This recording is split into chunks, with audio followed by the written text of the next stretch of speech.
Hello friends, welcome to Riddhi Sneha channel. இன்னைக்கு நம்ம என்ன பார்க்க போறோம்னா பிரான் பிரியாணி எப்படி பண்ணலாம் தான் பார்க்க போறோம்.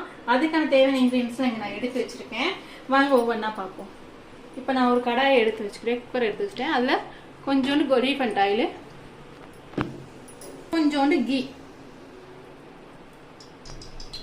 ஒரு 4-5 ஸ்பூன் கீ,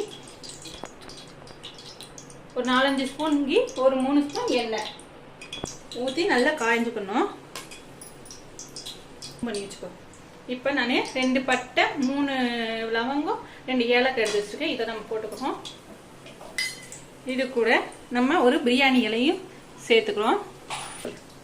2 வெங்காயம் நம்ம நறுக்கி வச்சிருக்கோம்ல, அதையும் உள்ள சேர்த்துக்கிறோம்.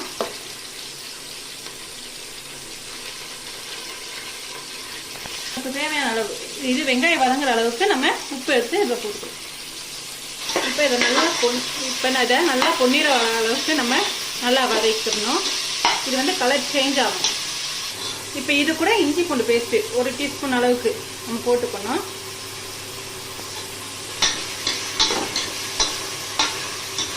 இது நல்லா வெங்காயம் பொன்னிறமாக நல்லா வதங்கணும். இப்போ இந்த ஸ்டேஜுக்கு நல்லா வதங்கிடணும். இது கூட நம்ம 2 தக்காளி நறுக்கி வச்சுக்கோங்களா, நல்லா நீட்டமாக தான் நெய்மி நறுக்கி வச்சுக்கணும். 2 கூட நல்லா வதக்கணும். ப்ளஸ் இது கூட நம்ம என்ன சேர்க்கணும்னா 1 ஸ்பூன் கரம் மசாலா, 1/2 ஸ்பூன் மல்லிப்பொடி. எங்கள் வீட்டில் உரப்பாது அதிகமாக சேர்க்க மாட்டாங்க, அதனால் 1 ஸ்பூன் மிளகாய் பொடி, 1/4 ஸ்பூன் மஞ்சள் பொடி, ப்ளஸ் கருவேப்பிலை. எல்லாத்தையும் மொத்தம் நம்ம சேர்க்கலாம். ஏன் கருவேப்பிலை முதலே போடக்கூடாதுன்னு கேட்குறேன். வெங்காயம் நல்லா வதங்கட்டும் கம்மியாக அதை வச்சுங்க. நான் மறந்துட்டேன், அதனால் போட மாட்டேன். நீங்கள் அதை சேர்த்துக்கோங்க. இது நல்லா தக்காளி இந்த நம்ம போடுற மசாலா ஐட்டம்னா நல்லா வதங்கணும். கொஞ்சம் நேரம் வேகட்டும். இப்போ இது கூட கொஞ்சோண்டு பிரியாணி பொடி லைட்டாக சேர்த்தா போதும். ஏன்னா நம்ம ஆல்ரெடி சேர்த்துருக்க இன்க்ரீடியண்ட்டே போதுமான அளவு. இப்போ அதை நல்லா வதக்கி விட்டு இந்த அளவுக்கு வதங்கினே நம்ம எடுத்து வச்சுருக்க ப்ரான் இருக்குல்ல, அதையும் உள்ளே போட்டு நல்லா மிக்ஸ் பண்ணால் இதில் தண்ணி எல்லாம் சேர்க்க தேவை. ஏன்னா இதில் ஆல்ரெடி தண்ணி இருக்கும். ஸோ அதனால் நம்ம இதை அப்படியே கொஞ்சம் நேரம் வேக விடணும்.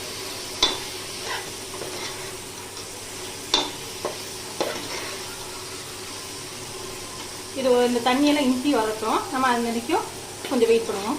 ஒரு 2 செகண்டு இதை நல்லா வேக விடுங்க, தண்ணி இஞ்சி அளவுக்கு. இப்போ நம்ம இது கூட களைஞ்சி வச்சுருக்க அரிசியும் நம்ம போட்டுக்கிறோம். இப்போ போட்டு இந்த டம்ளரில் இந்த அளவுக்கு தான் அரிசி எடுத்திருக்கேன். இதில் நம்ம 1 பங்கு அரிசி எடுத்தோம்னா 3 பங்கு தண்ணி சேர்க்கணும்.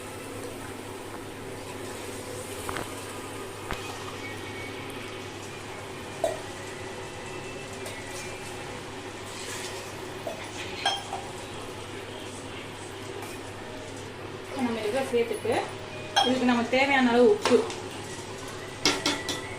சேர்த்துக்கணும். நம்ம ஆல்ரெடி போட்ட உப்பு வெங்காயம் வதங்குறதுக்கு. இப்போ நம்ம போடுறது பிரியாணி போடுறோம்.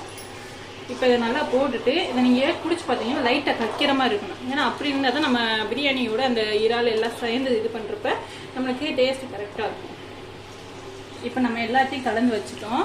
இப்போ கலந்து வச்சு நம்ம குக்கரை மூடி விடணும். எப்பயுமே சமைக்கிறப்ப ஆரம்பத்தில் விசில் போட்டுருக்கேன். உங்களுக்கு அந்த ஆவி வந்த பிறகு போகிறதுனா போட்டுக்கோங்க. இப்போ இதை ஒரு விசில் நம்ம விட்டு இதை இறக்கிட்டா ப்ரான் பிரியாணி ரெடி. இதை நம்ம அடியில் கூடி இது பண்ணணும். ரொம்ப எடுத்து விட்டுறக்கூடாது, ஏன்னா ப்ரான் உடஞ்சி போகும். இது கூட வெங்காய பச்சடி சாப்பிட்டா இது இன்னும் அல்டிமேட்டாக இருக்கும். இந்த இது உங்களுக்கு பிடிச்சிருந்துச்சுன்னா வீட்டில் கண்டிப்பாக ட்ரை பண்ணி பாருங்கள். நல்லா இருக்கா நல்லா இல்லைன்னு கமெண்ட்டில் சொல்லுங்கள். மறக்காமல் இந்த சேனலுக்கு சப்ஸ்கிரைப், லைக் பண்ணிடுங்க.